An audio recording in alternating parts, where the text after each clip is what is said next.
Roxa, so I do a lot of research and insights. And this semester at Roxa, that you said, is a student-run PR and ad agency. We're doing a lot of brand awareness development for the Arts Council and a lot of rebranding, and kind of just understanding the general perception of your guys' feedback and perspective on the Arts Council again, Fort Worth, and just in the general arts of Fort Worth. So we have a couple questions here. Shouldn't take too long. Some of them are pretty broad, some of them are pretty specific to the Arts Council. So if you guys have any questions or want any clarity on any of the questions before you answer them, feel free to ask. This should be pretty informal. So to kind of get things started, the first question we have for you is kind of what's your involvement in the arts community, and kind of what role do the arts play in your life? I know we've talked about people being art gallery managers and working in nonprofits, so if anyone has any insights they'd like to share, that'd be great. Do we chat? There's wine over there too. This is y'all just drink some of that. Well, I talk about ethics, so it's a matter of just keeping me quiet more than anything. Kick us off. Yeah, no kidding. So in Fort Worth, I've been involved in basically every single level of the arts. I've been an art educator in high school, I've been an art educator in college. I started the Fort Worth Art Collective 8 years ago, and one of the very first collectives in Fort Worth. Actually, the only art collective in Fort Worth, and I participated as a curator. I mean, you name it in Fort Worth, I've been part of it. So very, very well involved. Great. I'm probably on the other extreme. I'm probably one of the more least involved people in the arts because I don't consider myself an artist, but my background is nonprofit, and so I appreciate the role that art play in not just the, entertainment value, but in the education and in the training of everywhere from future doctors to future leaders. And as I do more work in the nonprofit world, I can appreciate art that's, public art that's there for our enjoyment as a community, to art projects that literally, help somebody learn a topic, whether it's STEM or STREAM, or whether it is literally learning how to be a doctor. I've seen the art programs used. So to me, art is more than just a one-time appreciation, it's a learning vehicle. So as far as my involvement here in Fort Worth, I would say, I'm the gallery manager at TCU, so I am part of at least the TCU art scene, and we do have a public facing venue, so we do try and reach the general Fort Worth community. I don't know how successful we are at some of that all the time, but we try. As a practicing artist, I have shown in shows here in the Community Arts Center, at Monk Creek Cancer Institute. I've shown in a few venues around Fort Worth, but I'm definitely not as involved with like collectives and organizations like Bernardo is. But I see them all the time. I see all these different organizations doing amazing stuff in town. The Arts Council being one of them. So. That's great. Anyone else like to share before we move on? I'm a teacher, and so I work on integrating art into curriculum in the DFW area. That's probably the end of that. I attend different art events. I try and go to any sort of art festival that's going on in the Fort Worth area. We go to Casa Manana, to attend plays. Well, I'm an architect, so I practice art every day. but as far as involvement, it's mostly on the supportive side, both performing arts and graphic arts. That I go to a lot of galleries and things like that. That's great. Those are all very involved, which is awesome. So moving on to our next question. When you think of the arts in Fort Worth, which groups or organizations come to mind and why? I know you mentioned earlier about art collectors and different art galleries, so kind of think along those lines as well. I normally think of two subgroups, actually. Okay. You think of the elite, so you have the major institutions in Fort Worth, and you have the underground or the grassroots. So, depending if you think about the major institutions, and you're thinking about this row of museums, as well as the Fort Worth Main Street Art Festival stuff. If you're thinking more of the grassroots, then you're talking about collectives, you're talking about galleries like Fort Worth Art, Fort Worth Arts, TCU, etc. They're much more avant-garde in what they show locally, etc. in the community art center, of course. Yeah, as far as visual arts goes, I agree with Bernardo. It's like, cause our museum scene is really, it's awesome, it's world renowned. So I think sometimes the like, local art gets a little overshadowed sometimes, especially being so close to Dallas with a contemporary art scene that's in Dallas. But I think that our collectives in Fort Worth are doing some of the most radical, amazing contemporary art in the area. So like, Fort Worth Art Collective, Manana Land, Latino Hustle, like some of those are, you know, doing these pop-ups, because they don't have spaces, so they have to find opportunities, so that's either at the Fort Worth Community Arts Center, or just like at a brewery, or just an empty space that they can find a space to show. So I think that they're doing some of the most creative things in visual arts in Fort Worth. And a combination of art and marketing of sorts, like you have Holland and you have Art Tooth and you know, not Third Space, This Space Texas. All of those are kind of merging, bringing the arts into kind of a much more marketing type of thing. I was just gonna say, I'm more of an advocate of public art, right? Like it when the city commissions things around the communities and stuff. Great. Moving on to the next question, if anyone has anything else they'd like to say. Can I like add something on this? So, I think it's really interesting what you're saying about the pop-ups and the, you know, the smaller collectives doing stuff. You know, as we're kind of thinking about the Arts Council and they wanna go through, you know, a process of, figuring out the future and, you know, what that's gonna be like, what do you think that they're doing well?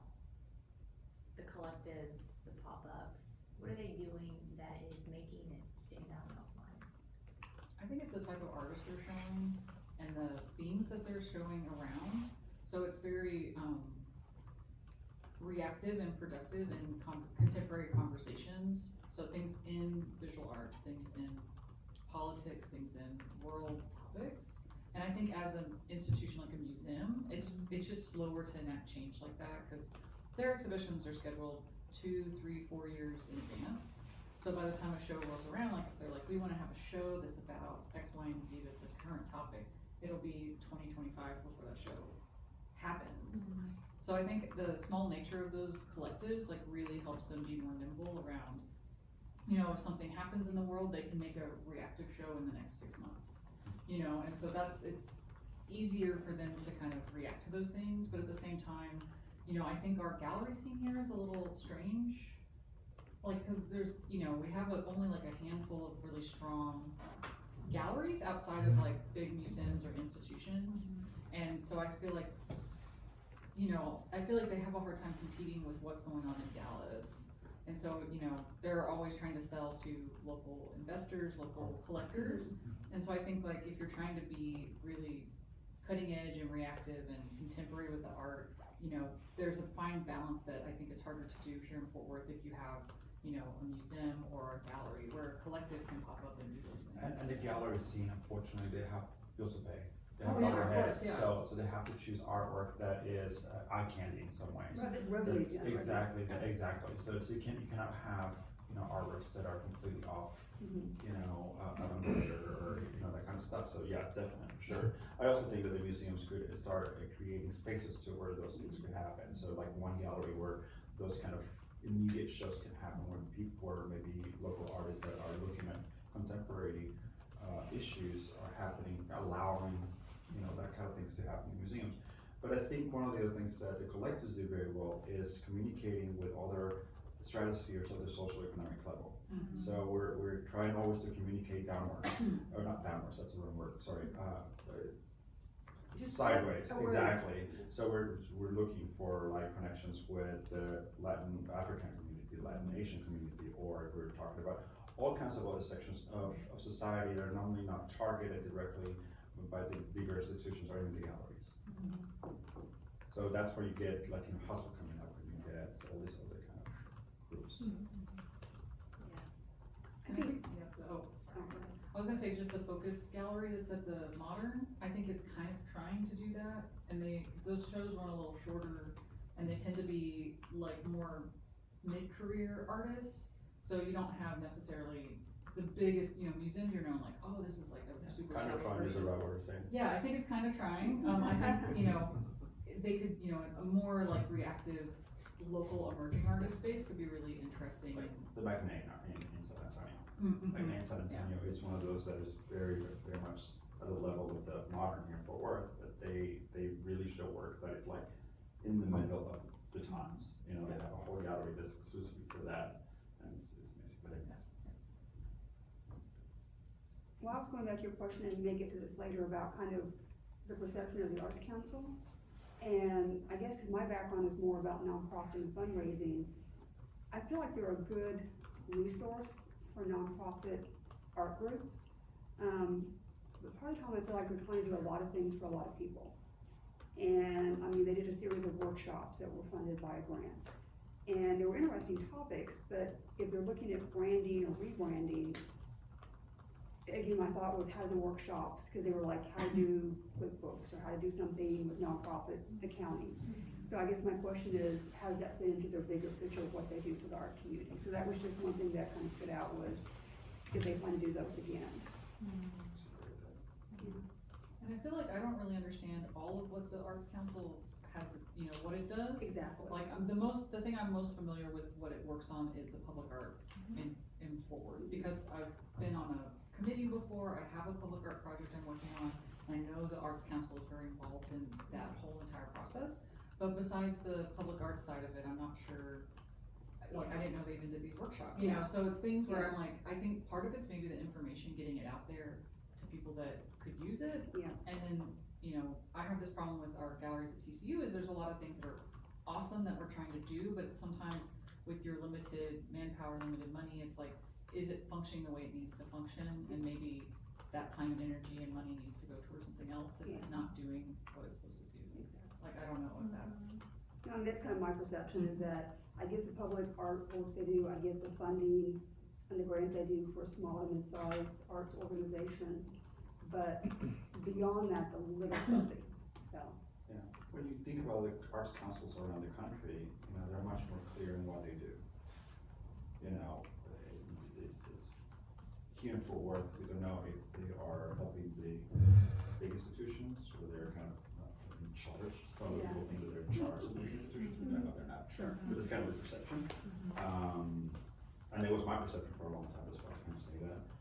Also, how much influence do they have in helping the up and coming artists? We don't know, you know, I know they do have it, but they're not, what level can they assist, and how can they assist? Like the workshops you were mentioning are perfect, a great idea, because I'm always a big, I'm always talking about how artists, we don't utilize the resources we have all the times because we don't have them. So the Fort Worth Art Council using that, the resources for that was great. So more of that, I think, to know what they do, it's important. Mr. Blissett, I should feedback. Okay, so that's kind of a great segue into our next couple of questions. So, since you guys were just talking a lot about your perception of the Arts Councils, how did you guys hear about the Arts Council here in Fort Worth? Is it from your personal involvement, et cetera? Yeah. How did you hear about How'd it? you hear about it? To start, like, way back when, whenever you heard about the Arts Council, how did you? They were presenters at Leadership Fort Worth, that's how I heard about it. I was invited to be on a public art committee, and then I realized that the Fort Worth Arts Council is part of that process. There's kind of this nebulous organization that exists in Fort Worth and around the city, and I knew that existed, but it's, you know, like, I never knew how to contact it. You know? It's just There somewhere in somewhere. there. And I will say I didn't know it existed till I moved here, which was only 3 years ago. And I lived in Denton for 5 years prior to moving here, so I didn't even know this existed until I moved here. Well, Camp Sharp and, you know, and Terry was very much part of TCU, so I always heard about the Fort Oh, Worth yeah, Council, you would know, you know, at TCU, so that's kind of heard of it, but never knew, like, the clarity of what constitutes the institution as well. Right. I feel like I always knew it existed, but through nonprofit leaders that I knew. So we'd be involved in fundraising activities or events, so I knew so-and-so worked here, so-and-so worked here, but didn't really know what they did. Didn't really know what the Art Council did, but I knew of it. To your point, it was this Entity. arts-related group, right? If the name didn't have the words arts council. Yeah. It sounds very Yeah. formal, doesn't it? It's like, Yes. you're like to your point, that it's like making decisions and Mhm. influencing other art organizations. So it's an interesting take on how official are they? Right. Yeah, Especially when we compare it to what other arts councils do. and I have no idea what the arts council, that's a good perspective, yeah. Anyone? Well, I was gonna say, talk about, like, y'all say the name sounds very official and formal, like. In charge. Huh? In charge. Yeah, say more about that, that's interesting. Is that a standard name that you said around, that, you know, the arts council is the standard name for this kind of group? Or is it just, I have no idea how, if it's just kind of a formal name that's kind of, New York has an arts council. I think Detroit has, I mean, there's several. it's kind of like a community foundation, it's kind Yeah, of a it's standard just- name that. Exactly. Yeah. It's always attached to main cities and Mhm. how money is distributed or how Okay, things are allocated, just to make sure that kind of the city branding itself Yeah. is like art, like the way that the city looks is Mhm. coherent, that kind of thing. So everything, the look of the city kind of runs through the arts councils in order to make sure that it looks coherent, right? I think arts council like makes it feel like it's definitely super integrated with the government. oh, yeah, like city council maybe? Yeah, so I think as an artist, you just kind of go like, oh, that's like an untouchable kind of, That, I don't wanna get into that kind of, maybe it's too or you don't red even know tape. how to get in, yeah, there's like probably a lot of red tape, like who's Uh-huh. involved with that. Like, he was saying like with the museums, like, oh, they're probably involved with that, you know, like, Mhm. I think a lot of it's not knowing exactly what they do, but just like what we understand from now, like English vocabulary, like, sounds like it's a very like government Very imposing. organization, yeah. Correct, so if you're an artist, like an artist that has been doing art for about 5 years and is struggling or whatever Yeah. else, the arts council is not something that's in peripheral vision at all. Yeah. It's so up, somewhere up there that, Well, it's like in fundraising, you think like, you know, the Amon Carter Foundation, like, oh my gosh, it's where they give out all the money. Mhm. And then you tie that to the Amon Carter, museum. So again, you feel like it's a status that is a little bit, and they're not imposing at all. I mean, that's what's so ironic, is they're not, but I think maybe that seems, hard to get through. A little unreachable. Yeah. and maybe because of the way they marketed before, then it feels that way Yeah. more. Yeah. you know. Yeah, that's very interesting. Isn't it strange how like one word can like solve such a. Certain things like. But that's the words, I mean, Yeah. yeah, we all know, I think, that words carry a lot of power, so. Well, maybe in different cultures too, there's probably a different sense of formality or unreachable or structure to it. When you think about council and government and regulations and.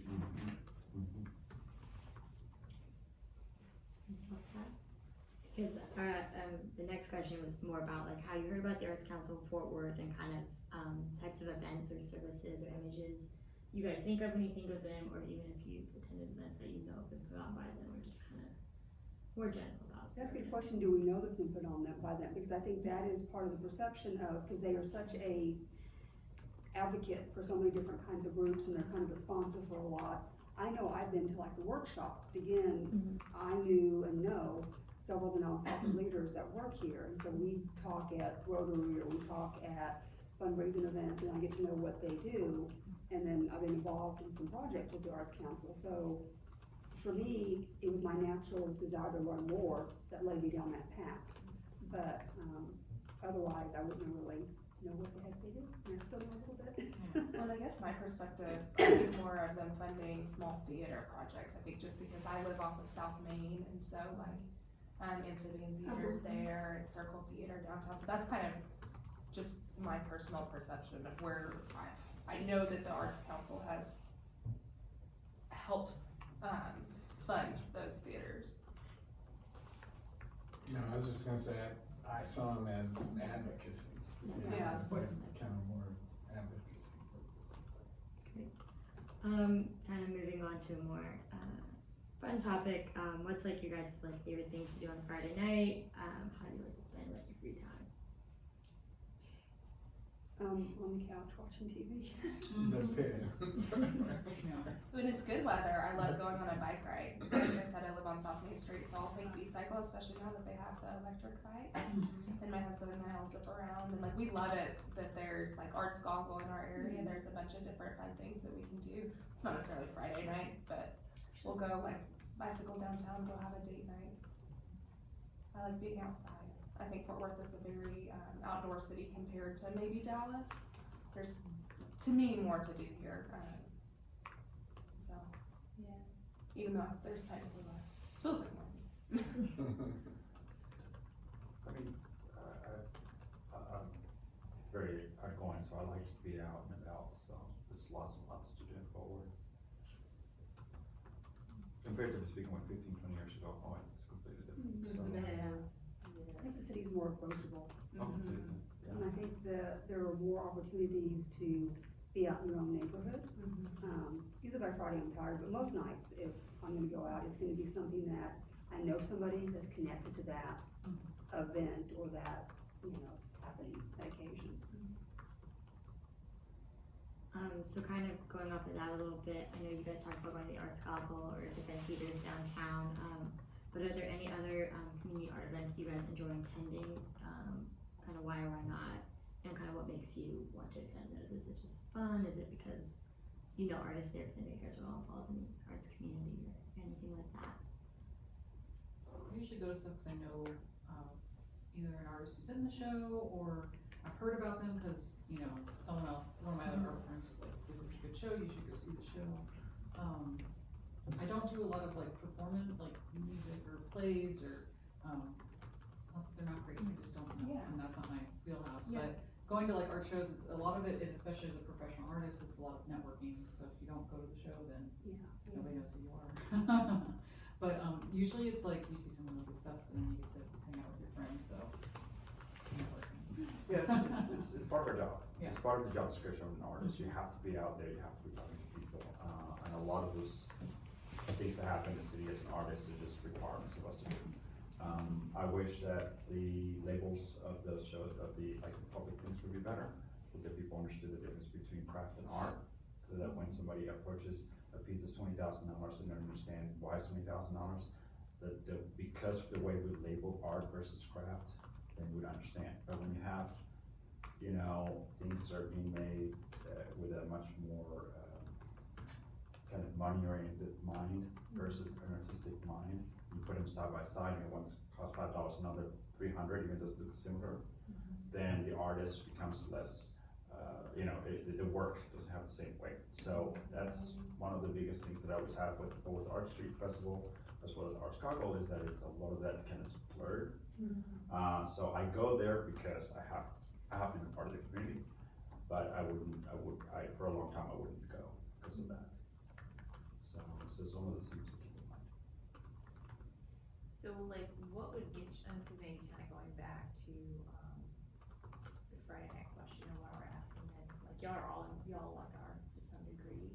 And let's think about, like, your habits, and think about your friends, like, that you know, and your family members, who maybe aren't as involved in the arts but still live in Fort Worth, like, what would it take for them to go out and see a theater show, or go to a gallery showing on Friday night? Like, what would be the motivating factors there? I think easy accessibility, I mean, my parking, yeah, that's helpful, Parking, yeah. but, I think my friends are kind of a group of people that go out and do things, like I have friends that are really into young musicians, and it's kind of a different art than we've kind of been talking about, but, they're big into finding local musicians, supporting them, big into local theater, I've had friends that have been in different local productions, but I think it's really, I find out through other people, and then sometimes through the Fairmont Facebook group, because I'm kind of in that general neighborhood. Other than that, it's kind of hard to know what's going on. I feel like I have to be pretty actively involved to know what's happening.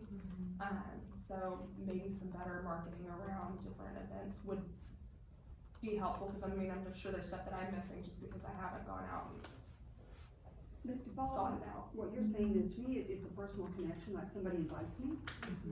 And then, because Fort Worth is getting getting more congested, the question is, okay, parking. How do I get there?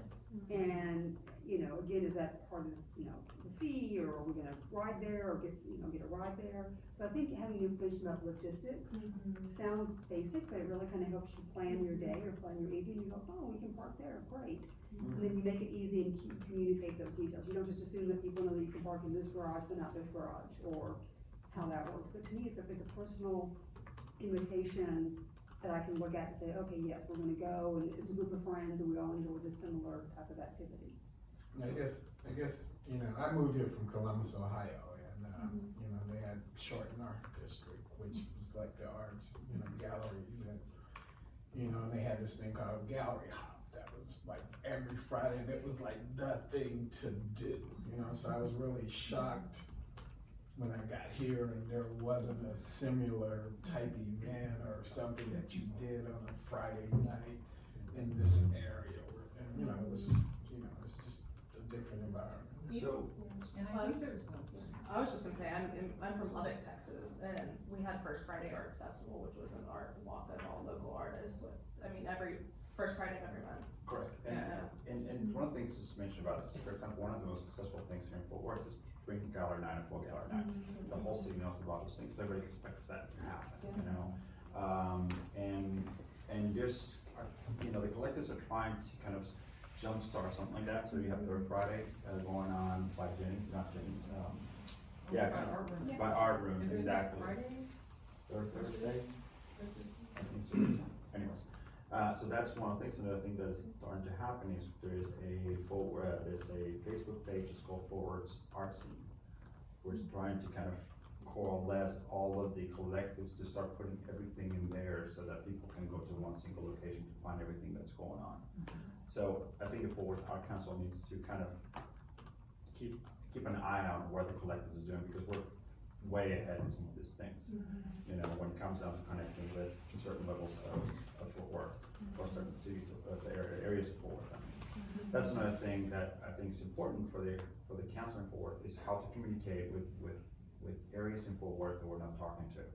So Stop 6, the north side, you know, the people from that are not coming normally to museums because they don't feel welcome in some ways to museums. How are we communicating with them in their languages are we using? Are we using Vietnamese? Are we using Spanish? Are we using Italian? You know, what other languages are we using in order to incorporate those people into the arts in Fort Worth?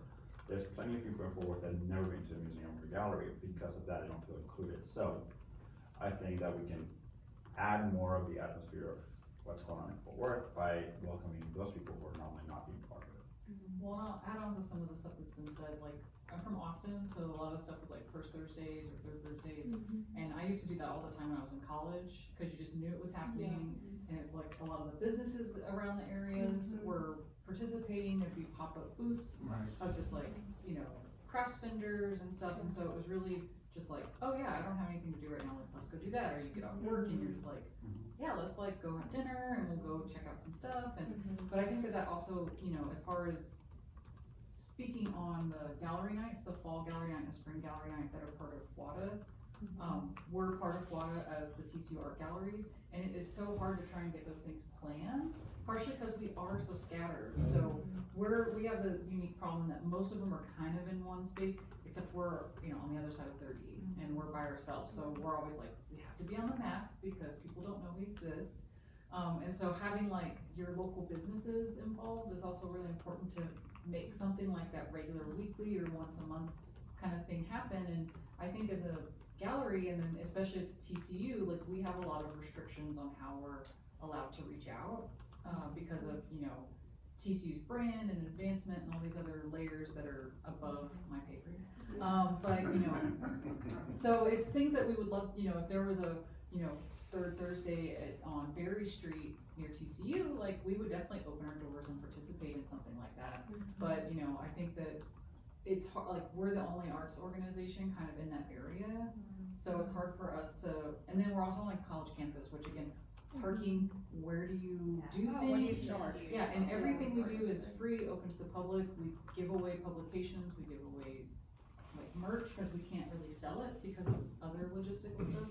And we're still like, here's a free bar, here's free stuff, come to our thing, everything we do is free, come talk to this artist, and it's still like, where do we park?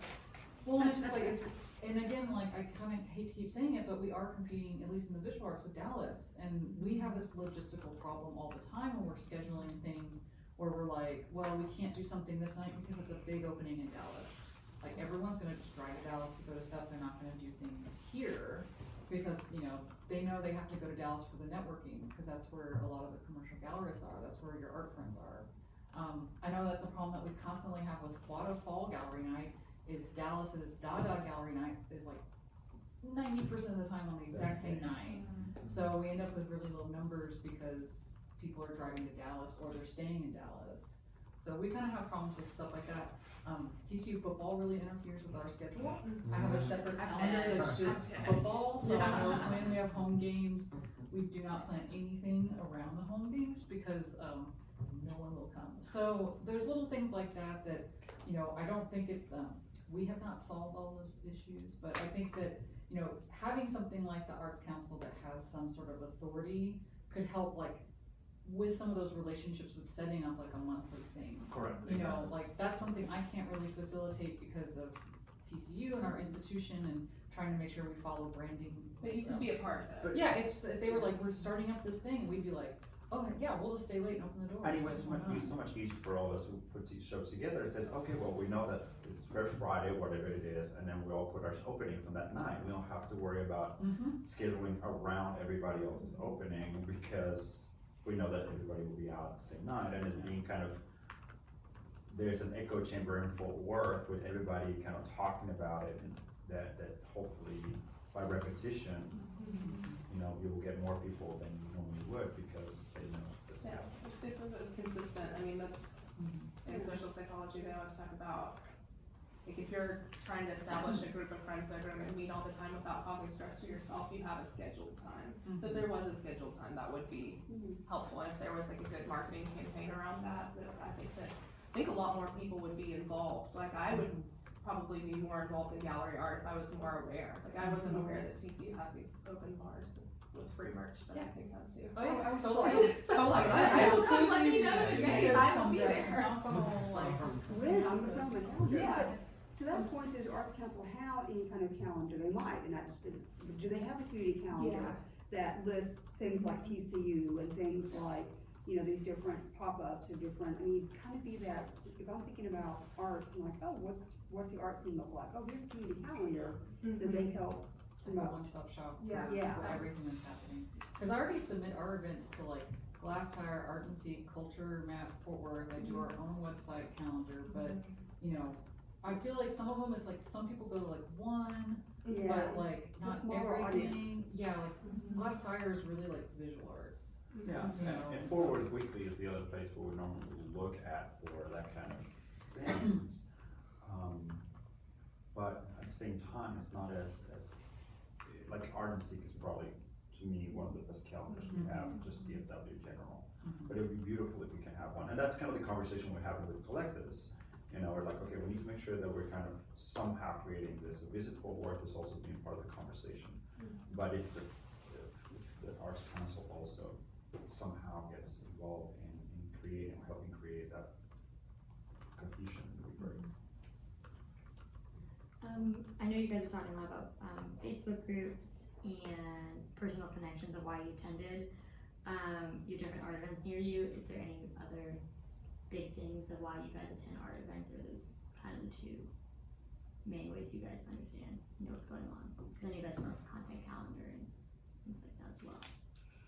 There's good flyer advertisement and just in my particular neighborhood, but I don't see that anywhere else. I mean, South Main and Magnolia has good flyer advertisement, so it's occasionally something I'll find through there. But that's in 2 blocks. City. Kind of moving more, into like the donation side, the support side. Do you guys currently, donate to the arts in Fort Worth, or are there other non-profit organizations you guys donate to? Oh, yeah, quite a few. Both. What are those like kind of organizations you guys donate to? You know, for me, it's, you know, social service organizations. I love the Greatest Gift Catalog, and it's almost like a shopping calendar for nonprofits, and so, those that I either have been affected by or work with or that are clients, so I probably give to 8 to 10, just because of that. Anyone else? I donate tons of time. Time. Well, now, time's money. So what makes y'all, I've often wondered this, and I ask myself this question too, what makes you donate to one organization over another? To me, it's how they treat the donor. It's with any relationship, whether you're a member or a customer or a client or a donor. It may be initially that I believe in their work or their potential to do good work, and that might get the first time gift. But donor retention is a big issue for nonprofits. And so if they do something as simple as a thank you, an acknowledgement, and this is where board members and staff and volunteers can be involved. One nonprofit I'm involved with, for many years on North Texas Giving Day, had the distinction of I got 2 phone calls when I made a gift. Now, I happen to know some of the folks that work there, but they were calling, they had a team, and they all were making phone calls that day. And it was a quick phone call, or in some cases it was a text saying, you get an official thank you letter later, but it's those personal touches, that I think make all the difference. Well, for me, if I'm gonna donate, because I don't have a lot of time and I don't have a lot of money to donate, one, it's really what's the mission and if it's something I truly believe in, but also, I try and do some research around how they're managing their organization, because, there's so many that you hear about that are, mismanaged and, especially if you're working really hard for your money and your time, and to give it to somebody else, you wanna make sure that the thing that you believe in, that you're giving them the money, they're gonna use it properly. So that's, a big thing. I try and do my research as much as I can, but a lot of it is like, how good the donor relationship is and how well they communicate what they're doing and how well they are communicating at their effectiveness. Cause I feel like a lot of times, like, you just kinda get a really good gut feeling about it when you're working with somebody and you go, yeah, like. Are they authentic? Are they authentic? Yeah, like, I don't need pins. Fancy. Although I like bags, this pen on my totes. Stevens. Yeah, I mean, this is a very nice pen, but I don't need all the merch if I feel like, I'm like, don't spend my money on merch, spend my money on, work. So I'm really like, I want them to use the money. I'm slightly different because I am a believer of new things. So when I see a project, I'm much more willing to donate time or money to a project that I think is worthwhile. A lot of times, a lot of people like when things are reorganized and then things moving, which is great. But I'm so sorry to interrupt, is Becca here? Okay, can I talk to you for just a minute? So to me, finding those new nonprofits, these new groups that are looking to create something new that is going to be positive, has a positive outcome, I love being part of that whole growth. And that's what I've been doing at Fort Worth, and I just love it. Most of my donations are through school. Schools are usually really pretty involved with integrating nonprofit organizations. And that's also a good community outreach. So I teach in South Lake. I don't teach in Fort Worth. I live here. And South Lake is very involved in community outreach and nonprofit organizations. So I end up donating quite a bit through different organizations through school. But I think school and then different people's places of work. That's a lot of where, and people that they know.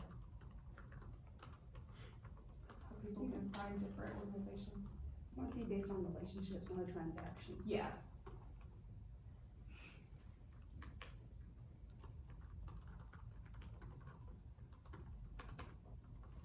Kind of, moving on to more general questions about how art makes you feel. I know Sarah here has talked about how she doesn't always love going to the Modern, or she likes going to the Modern because she has all of her friends there and she knows where she's gonna park, she knows where she's gonna eat. And I know you've mentioned, you don't always like to go to performing arts because it's not in your wheelhouse, but how does art make you feel? Is it approachable? Is there aspects that aren't approachable? Kind of that whole umbrella kind of question.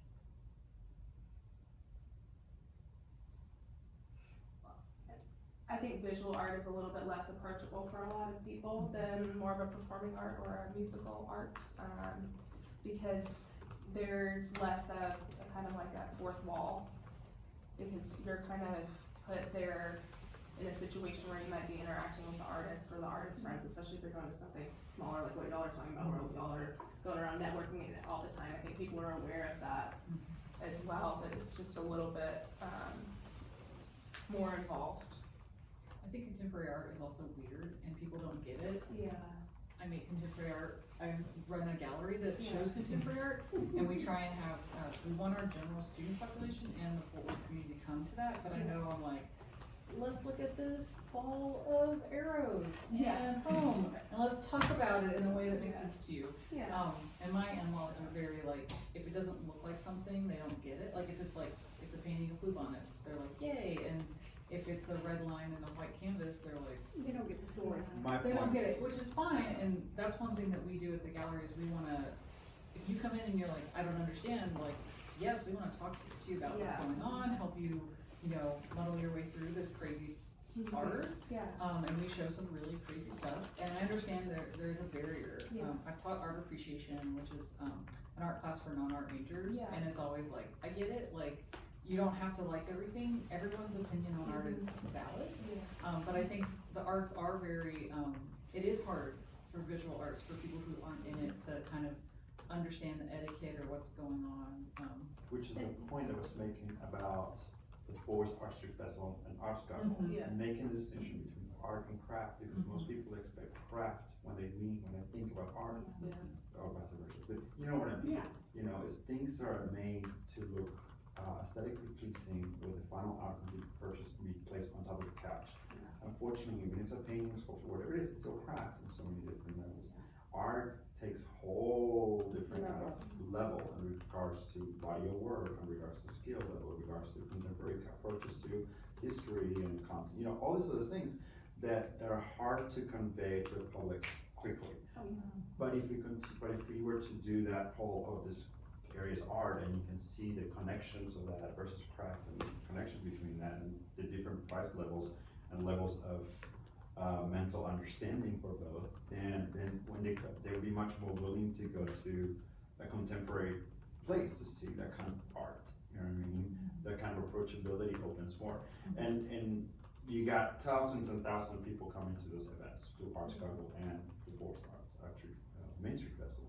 So that's a place where you can, you don't want to educate per se, but a way to kind of approach it in that way in education. But anyways, so. Getting back to that, I mean, education at a younger age is helpful too. I mean, any sort of outreach you can have with schools, kids eat that up, they listen to you, they're so happy that they're not having to work on math at the moment. They really do listen, and I mean, like, kids are, they're sponges, so if the Fort Worth, if the Arts Council could, I know that they have educational outreach programs for kids, but the more that happens, the more educated the general public is. But that's not quite What you correct, mean, yeah. because right now, for example, Art Room, the reason why Art Room was created, and what I'm a part of that specifically, is because Fort Worth is lacking that. Yeah. So we're a group of artists with MFAs who created a specific place where kids can come and Yeah. work with MFA artists about MFA, you know, kind of art. Yeah. So we go out to Fort Worth ISD and work at that level with kids, you know? Because Fort Worth ISD, and I work with Fort Worth ISD, is that art is a drop bucket for people to create little things. It's not approached in a way of art as a problem solving of sorts. You know, most of us are problem solving all the time. Whether it's material, whether it's idea, whether it's whatever, it's always problem solving. Arts education is not being taught that way. Yeah. It's just, like you said, a class where kids just get out of math to do something with their hands, you know, that type of thing. So that's why we created that other institution, sorry. Well, I was just saying, when people come in that are not even a part, I mean, kids love art class, don't get me wrong, and I mean, the teacher that I work with at my school is actually really good at integrating art into different levels of curriculum and moving past what Texas standards are for teaching art. But like having a group of, like you're saying, MFA artists come into the schools, I mean, kids really love people, new faces, new things. That's when they're really listening. I mean, we had a dairy farmer come the other day, and the kids were treating him like he was, I don't know. Rockstar. Yeah, Awesome. yeah, I mean, he had a cow and he was a dairy farmer, you know, like, I mean, a bunch of Different. people, oh, but yeah, I mean, the kids sat there for an hour just staring in awe at this man who was cracking silly But that's innovative, I mean, that's what I'm hearing is that, you know, when you have art being static versus art being dynamic and being integrated into, I mean, I think we all could use more art education, but it's not just, there's a portrait, there's a this, there's a that. Yeah. But understanding how art can be part of the learning process for kids and adults, that to me is interesting. I will not be a person that looks at the big red dot going, I see the story of struggle and drama and this woman's, you know, destiny. I'm gonna think it looks like Flag of Japan, or it looks like a big red dot, and Which is totally like, That's okay. yeah, Yeah, which that's is totally what it okay, is. and a lot of like that crazy stuff that's like a big red dot yeah. is like, it's really important because of the history of art. And so that's like that's a Symbol. dialogue and a history that not Yeah. everyone understands, and I totally get that, and I don't read. So when I go to museums and there's a big old plaque next to it, I'm like, guess who's not gonna read that? Yeah. I have so many photos of texts from museums, and I'm like, I'll read that later when I get a chance, but like, that's one thing, like, going back to the classroom with students, is like, we do a lot of tours with high school students. And granted, it's really small scale, but we're working with I Am Terrell right now and doing a year-long kind of like they came to our campus recently. We're gonna have our grad students, our MFA grad students go and do juried portfolio reviews with them later this semester. We're doing like a master class with them. We're gonna talk about like art making and stuff that they can't necessarily do on their campus, but also our spring artist, we're gonna have him go and do a talk, and then they're gonna help him collaborate on the show, and he's a French artist. And so they're all just like losing their minds about working with this like very awesome French artist, so we're excited about that. Imagine the council being a conduit Mm-hmm.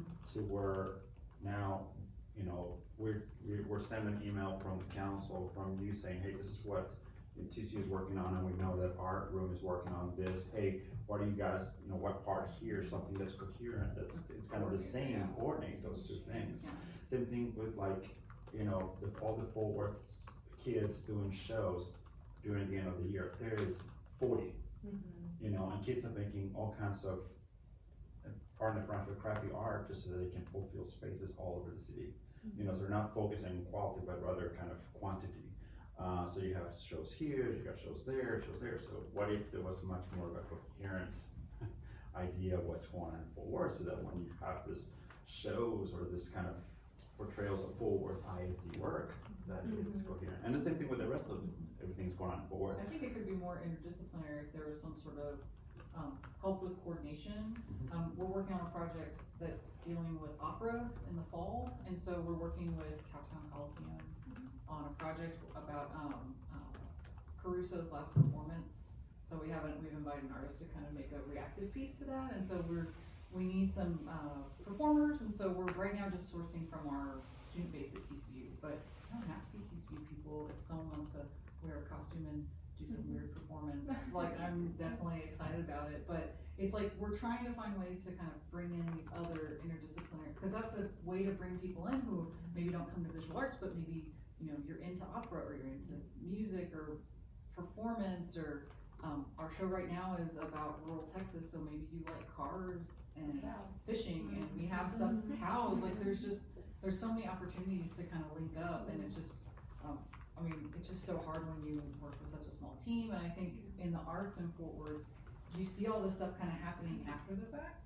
Like, I feel like I sit at home on Instagram like, oh, when did this happen? Like, what was this about? And I'm like, I didn't know that was happening. Or, you know, like, oh, or you hear about something and it happens in 2 days, and you're like, man, I wish they would have known, because then I could have synced up our event at TCU with something, you know, or somehow promoted this to our students or something, you know. And the collectors are working in that direction. I mean, Right. that's what we're really working on, trying to coalesce and make sure that we're all communicating, conversing much more clearly, so that we're not having this redundancies of this kind of voids of communication, so. Right. I've gotta go pick up my daughter, but I'm gonna let Sarah, she's in charge, I'm just her assistant, finish this. And one thing I wanted y'all to talk about that you said was really cool for, or when I'm leaving is, like, from what I'm hearing from all of y'all, it sounds like that the Arts Council has this opportunity to kind of be the voice and map for the arts in Fort Worth. Is that like kind of something that? Be a like- roadmap, be a GPS, Yeah, cause I feel like that's something, there's like all these like spirit pieces, you know, you've got collectives, you've got pop-ups, you've got all these other amazing entities doing stuff, but like, there's not one voice beyond Art and Safe, like you said, Fourth Weekly, who kind of is pulling it together. Yeah. Okay, I'm gonna stop back in here, but thank you for coming. I do think that a lot of cities, just to kind of go off of that, like, have that void where you don't know everything that's happening. Yeah. And some, I think, pull together more successfully, but that is an opportunity, I think, for the Fort Worth Arts Council, to kind of Are there models of cities that you think would do well in Fort Worth? have to do some. I know when I went to, my good friend lives in Philadelphia, and if you wanna know what's going on in Philadelphia by the hour, you can look it up on one cohesive website. Like every little thing that you would wanna do. I mean, I think about Austin, I lived in Austin for several years, and I just kind of think about Austin when they have kind of that central point to kind of, that you know what's happening on certain times. Yeah, I haven't, I'm from Austin, but that was word of mouth back when I was there, cause that was before social media was really a thing, so. And Fort Worth is small enough, they shouldn't, I mean, it's gonna take, you know, a little bit of time, but it shouldn't be that difficult to get us all organized in a matter. I mean, there's enough manpower from my connectivity in Fort Worth to know that we can get it done. You know, if that was the case, we can all, it's just a matter of kind of, which is me, my issue for years, it's like, get us all on the same table, and get us all talking so that we all know what we're doing. Get all the heads of the galleries, all the heads of the collectives, what's going on this year, what are the main things that we all have to focus on, put it all in a calendar, and then kind of have like a central location for all that. Yeah, but I think it's gotta go beyond that, you know, I mean, because that's your clique, your network, it's like preaching to the choir. Like, when I see the Arts Council doing is broadening that to get other people involved and knowledgeable about it, making it the thing to go do or get involved in or get exposed to. Well, I think what Bernard was saying about just getting everyone to get together and have one calendar, I think that's one of the problems that FLATA has, being at meetings, is that nobody has time to work on stuff like that, and we have all these great ideas, then you just go, who has the money, who has the manpower to make any of these small things happen? But if there was an organization like, if the Arts Council took something like that on, it would be a lot easier to get at least the people who wanna participate in that on board, to then be able to have the manpower to get it outside, you know? So it's hard when you're like, I gotta like update a website, and then I have to do this, and then you're like, oh, okay, I need to do a Facebook post, and then I gotta flyer the coffee shops, and it kinda gets a little, But if you could just link to one cohesive thing, right, so and that would just be your link that. and if there's some synergy going on, like with a specific day that you can start promoting, like, just come to our area on this day of the month, and you will find a lot of cool stuff. It's like, it's hard, I think, to get outside of, at least from a contemporary art standpoint, to get people to come look at weird art. It's like, how do you get them to do that if there's, you know, the restaurants on the street are doing, And it's not weird art, it's art. it's art, It's but art, it's like, yeah. the layman is like, it's strange. Yeah. So it's like, how do you get How do people you to appeal come? to those people that might think it's strange? But then you can also, like, some people come in and probably go, this is awesome, and you're like, you don't know who that's gonna be, and it's, I think it's, yeah, how do you get, Well, the whole idea is to, Outside of it. the way I see art anyway, is to react. You know, Yeah. if you can make people have a reaction, whether you love it, I know when we practice, you know, designing buildings, that's the difference between a developer building and what we call architecture. Yeah. You know, you may hate it or you may like it, but at least you react to it. And we love that more, though. And the other things about the heads of the collectives and all these people is that we work in many other areas, so it's not just one institution. Like myself, I'm part of, you know, Art Room, I'm part of, Arts as a Rosa, which is like, you know, I'm part of the Art Collective. There's 26 different artists from ages from the 60s all the way up to the teenagers. So we are touching in many different levels by having all of those heads or people who are kind of working on getting calendars to put together. So you're reaching a lot more than just those. No, I think it's a great idea to have that clearinghouse, if you will. I'm just saying that the opportunity for growth and exposure is what I see the Arts Oh, yeah. Council being. I think they visually provide that, for sure. If that calendar was made, where would be the best place for you guys to access that? Would it be like a website? A website would be where you. Is there anything else you guys like to say about the arts and Fort Worth, or any final thoughts before we move into one more aspect? if I have to reiterate something, is let's try to incorporate more minorities. Our artwork's way too white. We need a little more, All artwork is we need to kind of incorporate a little more different stories, different voices, you know, so nothing, I don't have anything forward, but what I'm saying is, it's be nice, because that way we can invite more voices into that. It should be more inclusive, and by that is not just culture, but people with different abilities, people with intellectual disabilities, people that you don't think of, Exactly. you know, backgrounds, cultures, look differently, speak differently, act differently. I So think you a lot can be of that is, inclusive.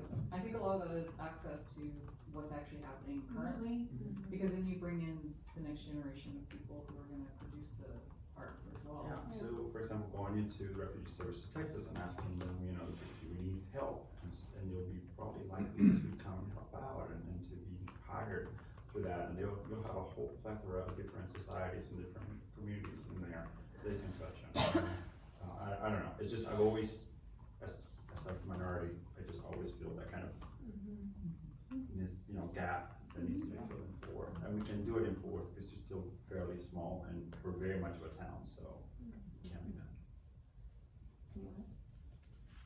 So Nathan, who has been writing everything you guys are saying down, he has a few questions since we are talking about brand awareness and brand understanding of the Arts Council of Fort Worth.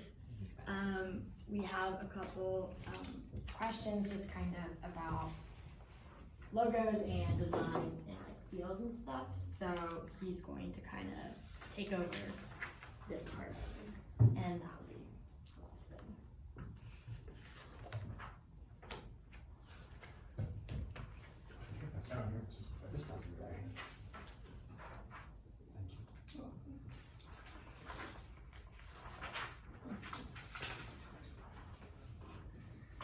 Okay, so everyone has one. So we will just start right at the top. And the first thing we're gonna be working on is the different fonts. So the question is, which of these fonts do you find most compelling? And then it gives different types of fonts, and then like the big ones on the left are the actual type of font. Like when it says serif or old style, it is a serif or old style font. And then in the parentheses, it's a common font of that type that you would probably see that. So a Times New Roman is a serif font. So do we have any serif? Old style and transitional are types of serifs. Slab serif is the thicker serif. Sans serif and are the grotesque and the humanist. And then we have script and monospaced. Does anyone have any opinions on which font they believe is the most compelling? Oh, it's like sans serif, but Yeah. my degree's in advertising. Well, So I did mine study too, for yeah. that. Yeah, It's easier to read. It's easier to read. Yeah, like I get attracted right to humans. Yeah, I like these. Do y'all have a preference between the grotesque or the humanist I like style? the humanist, because it's, The you wanna have humanist. white space, you wanna be able to kind of read it, and so white space and spacing and letting between the words or the letters is important. Somebody with visual disabilities, they Yeah. can read very well, the spacing is very good. Any other comments about fonts? I do like the monospace, but I think it also has to do with, what you're going for, like, our font is, was made before I came to TCU, our like gallery branded font, Mhm. I don't like it. Someone else decided our font for us, so, I don't think it fits with like what we do, like it just has a different feel to it than, so I think that font can, or, the mission can also like lead a lot into what kind of font and branding looks like. And a lot of arts organizations tend to have really similar aesthetics, when it comes to branding, so, do you wanna follow that, do you wanna stay outside of that? You will be in the box, outside the box, kick the box. Yeah. Who knows? I Okay, do think we have to be more generic with the fact that we're trying to we're trying to reach a much larger audience in and outside of the art Oh yeah, world. I don't think, being super specific and unique is necessarily a Too good thing trendy for, Mhm. the Arts Council. You wanna be kind of stable, but not too old fashioned. Yeah, oh yeah, I think so. okay, well, we will move on to the next question. An arts organization should be represented by dark colors, which would be like the navies, dark purples, blacks, dark grays, all those things. Light colors, so yellows and oranges, pastels. The primary colors, the red, the blues, the yellows, or neutral colors. Gray, black, white, brown, tan. My first thought was primary colors, and that might be traditional. Cause I just think there should be color. And the gray and the black and the dark colors seem oppressive sometimes. Especially when we're talking about the commissions, where it becomes heavy and, but I like the idea of light colors, just because it's gonna be a little more inviting. I think a lot of arts organizations use neutral colors with like a accent color, like, Yeah, that's, so you end up with a lot of like grays, black, a lot of white, so it's really like clean looking, but then there'll be like the color of the institution or, like whatever branding color they've chosen. Like ours, for that lives black and white, so it's art room. Arts de la Rosa is like pink, purple, and green, and then, I think Art Tooth is probably one of the more colorful ones with the pink. But it's like a light pink, Yeah. it's not like a, it's Like not a Rismo. virtual Yeah. color. Yeah. like ours is purple obviously for TCU, but we do use a lot of like neutrals to kind of not be so intensely purple. So more like the pastels and lighter colors than like a vibrant in your face kind We of. have to use the specific color because Yeah. of brand standards. I'm sure y'all know all about TCU. EMS colors, yeah. Fonts and everything, but we try and make it so it's like if we have like our logo's a big purple square, like everything that's around it isn't purple as well, cause that becomes a lot. Okay, we will move on to, we kind of already touched this, but should an arts organization be represented by one color or multiple colors? We kind of talked about, like the neutrals with a pop of color, is that what everyone thinks it should be? Though I will say, when I do our branding, we have an approved green we can use, and it's nice to have a secondary color for like, in email, like link color, like we make it the green color, so it Yeah. really stands out, cause if we did it purple next to like, it just doesn't I like, think if you had more neutrals, I think TC is just so Strong. I'm so glad we have a our approved particular green. purple. But, like you were saying, what's the second word, the De La Rosa, y'all have like 3 colors? Oh, I'm changing, I'm rebranding or remarketing. Okay. So Are you it's, trying to get it to 1 color? I'm okay with 2, maybe 3 for an accent, but it's kind of like purple and pinks right now. Yeah. Well, we use neutral colors and then we use vibrant colors as the accent to bring, Pop color. pop or bring your eye to it or whatever you're trying to make people pay attention to. Yeah, I'll say I think like if you did use like primary colors, like all 3 of them, you'll see like smaller organizations that'll do that in a logo and it just looks crappy. Yeah. Like you can tell like this is fine art or this is like, Looks like a restaurant, because those are colors that you use at Mhm. restaurants. McDonald's. or it's like someone has the traditional like paint palette with like those 3 globs of color on it and you go, yes, you do arts, great, you know. Yay, clip art. Okay, then, all those are great, and we will move on to more of the logo shape. So an arts organization, do you think they should be represented by just words or an acronym, symbols without words or an acronym, or symbols and words and an acronym? I think the Fort Worth Arts Council isn't well enough known to be able to go with symbol without words or acronym, for sure. You need the words, I would say, for just a general public standpoint. Do you think it should have a symbol as well, though, or just the words? Yes, a symbol. For sure, because Definitely. eventually it would be nice if it gets strong enough that you can Take off. take off, exactly, so I can see, you know, stickers or something on galleries that are getting Yeah. money just with the kind of logo, but for now, yeah, I agree, just an acronym or Okay, and then we'll move on to the next one, which is kind of very similar. There are 6 different types of logos. So the first one is a letter mark, which is just like the initials of the organization or a simple word. Or the word mark would be the simple word, maybe a little design, but nothing too fancy. Abstract is obviously very symbolic, yes, very abstract. A badge, which would be like a bigger word, but also like in a design, like Harley Davidson or something like that. Combined would be the image with a word, maybe 2 words, but not very many. And then a signature would have a symbol, the words, and then probably a tagline usually as well. I feel like that Do- last one gives you that real estate space to kind of talk about these different elements, but then you can almost back off to be, once you're more well-known and not have all those elements. Drop and move to more of a civil. I like lettermark the best. The letter mark.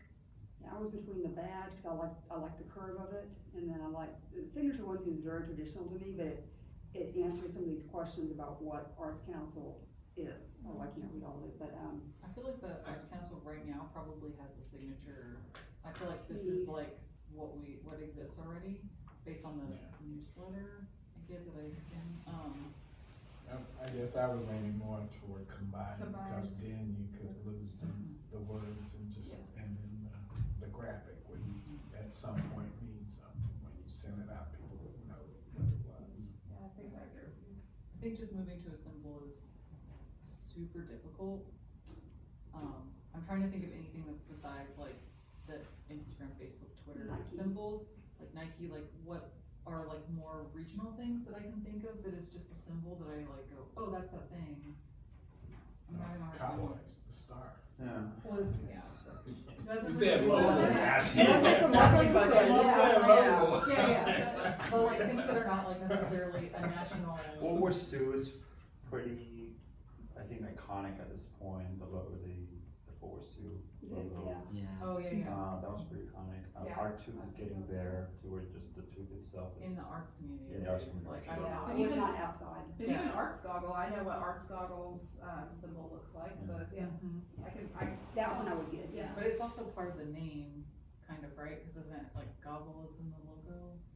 yeah, but that's, it's still simple. Yeah. It's like Google. Yeah, Design. Yeah. Yeah. And that's why I like kind of the letter mark in some way, because Yeah, of that that, makes because it's name and logo at the same time. Yeah, I'm just trying to think like, I don't know if the Arts Council will ever be a symbol only type of organization, but something like, you know, Google where the logo is the name yeah, in a Yeah, way. more like the word marker, but yeah. Yeah, so it becomes like a visual element, not just a word. That's the fourth, I guess. Yeah, that would It's work like- when it's a single word, that Yeah. wouldn't work Yeah. for Arts Council. That looks like, Yeah. Okay.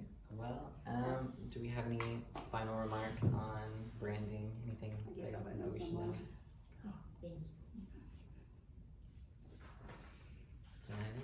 What are the next steps in this process with them? What do you guys do as far as get input, and then what are your next steps? So we have also conducted an intercept survey at the Arts Goggles where we interviewed a lot of people there, and we have all of your guys' information as well, and we'll put together kind of a booklet of kind of what we've learned and what we saw, and some additional secondary research as well. Kind of give that to the Arts Council, and then we have them next semester as well, so the next group of people who come to the agency will kind of help them with more campaigns and marketing and maybe taking the